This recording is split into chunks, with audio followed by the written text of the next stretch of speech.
The attacks against the Jewish community in recent months have been devastating. As the Leader of the Opposition and the Independent Reviewer of Terror Legislation have said, this is a national emergency. While the government noted that the raising of the terror threat level was not solely a consequence of the attack in Golders Green, we can all see how this community has been targeted. Our thoughts remain with the victims and their families. We have to speak honestly about what's going on. We have to call out hate when we see it. Jewish people in Britain are 12 times more likely to be a victim of hate crime than any other group. We cannot allow this to go on. This requires not just warm words, but robust action. That means authorising the surveillance powers usually reserved for counter-terrorism that the Minister has referenced today to identify and prevent anti-Semitic attacks that are being planned. Furthermore, foreign nationals who express anti-Semitism, support extremism or endorse terrorism should be deported. The government should place a moratorium on hate-fuelled pro-Palestine marches because we can see the way in which they are being used as a cover to promote violence and intimidation against Jewish people. Furthermore, while I welcome the government's announcement of legislation in the King's Speech, it needs to act at speed. Steps need to be taken to prescribe groups that fuel this hatred, such as the IRGC. This was recommended almost 12 months ago, so I hope it is now a top priority for the government. Members on this side of the House stand ready to support its implementation. Ultimately, the measures I've outlined do not begin to cover the full extent of the action we need to take to stop this evil. We need to tackle the underlying ideologies that threaten our national security. Therefore, it's critical that the government focuses on the ideologies which pose the greatest threat. As I've said to the House during the statement on anti-Semitic attacks in April, 75% of MI5's terrorism caseload relates to Islamist extremism, and 94% of terrorist murders in the last 25 years have been perpetrated by Islamist extremists. Yet we've seen a decrease in prevent referrals relating to Islamist extremism, and only 10% of the current prevent caseload relates to Islamist extremism. Can the Minister explain what more the government will do to address this disparity and ensure that we tackle Islamist extremism effectively? Equally, talking about the threat posed by China is not an abstract matter. There are people in this country who've had bounties placed upon them and who face threats because of the Chinese regime. Police officer David Wilson recently published his report into Chinese organised crime links to the Chinese state, including its intelligence services, diplomatic service and the United Front Work Department. The report demonstrates how Chinese intelligence services and even diplomats work with organised crime networks to suppress dissidents and intimidate British Chinese communities and students into compliance. Therefore, I ask the government, as many of my colleagues have done before, to place China in the enhanced tier of the Foreign Influence Registration Scheme. We share the government's concerns about the continued threat posed by Russia. Will the Minister join me in condemning the fact that Russia has issued an arrest warrant for our former colleague Ben Wallace? Does he agree this is totally unacceptable? And will he use all of his endeavours to look into this matter? The increase in the threat level illustrates the risks posed to this country. Many of the measures set out by the Minister will be welcomed, but I believe we need a fundamental shift that reflects the scale of the threats facing the country, and particularly the Jewish community. We must maintain an absolute focus on stamping out the ideologies which fuel hatred and undermine our national security. I believe that is how we pay tribute to those who've been victims of these devastating terrorist attacks.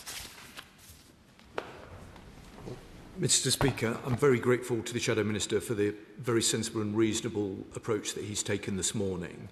And I agree with him. These are matters that, wherever possible, we should be seeking to work on a cross-party political basis, and that's absolutely going to be my approach.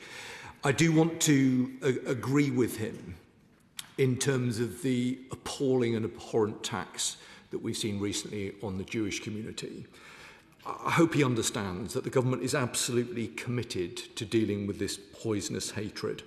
I spelt out in my opening remarks some of the measures that the government have taken and will continue to take. He's right, though, to hold us to account. This isn't about warm words. This needs to be about deeds. And that's precisely why we've taken the decision to allocate more funding to support this activity than has been the case previously. And we will take every opportunity to ensure that our response collectively as a nation is proportionate to the nature of the threat that is faced by British Jews across the country. It is abhorrent that any British Jew might feel the need to lead a smaller Jewish life. And I hope that that is a matter of complete agreement across this House. But I give him and the House an absolute assurance that we will do everything that we can to make sure that our Jewish communities not only are safe, but feel safe.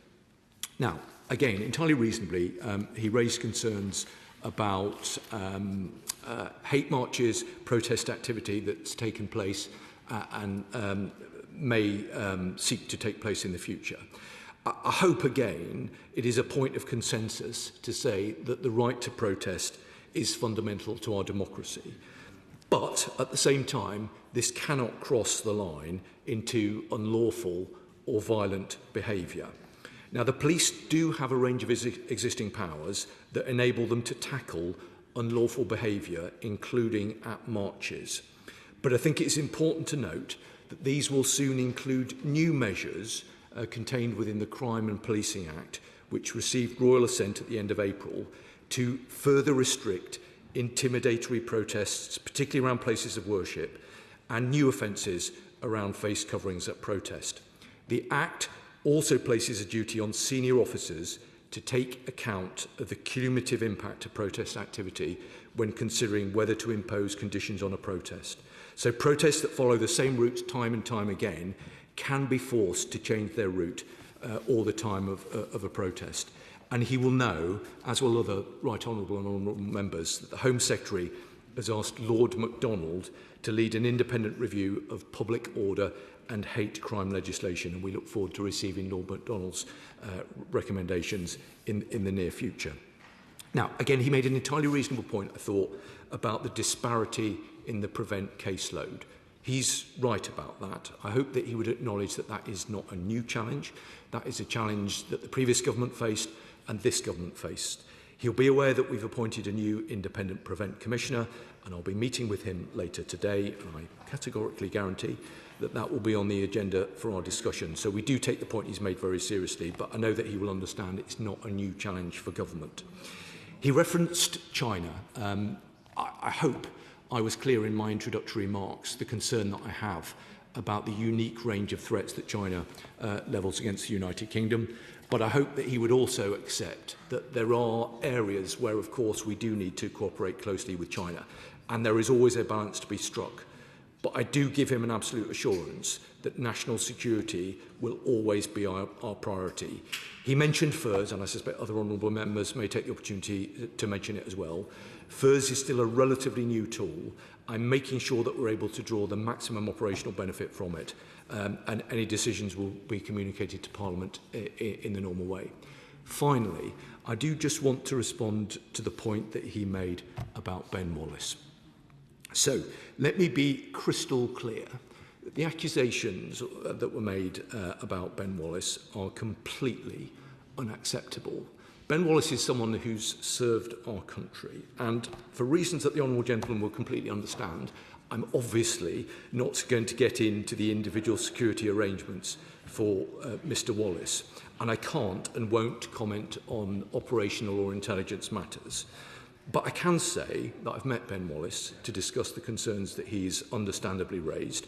I am in touch with him, and I will make sure that we continually assess the nature of the threats to individuals and their safety, and that we as a government will be absolutely on the front foot in identifying and investigating such threats, and that we will use all appropriate measures to defend against those threats.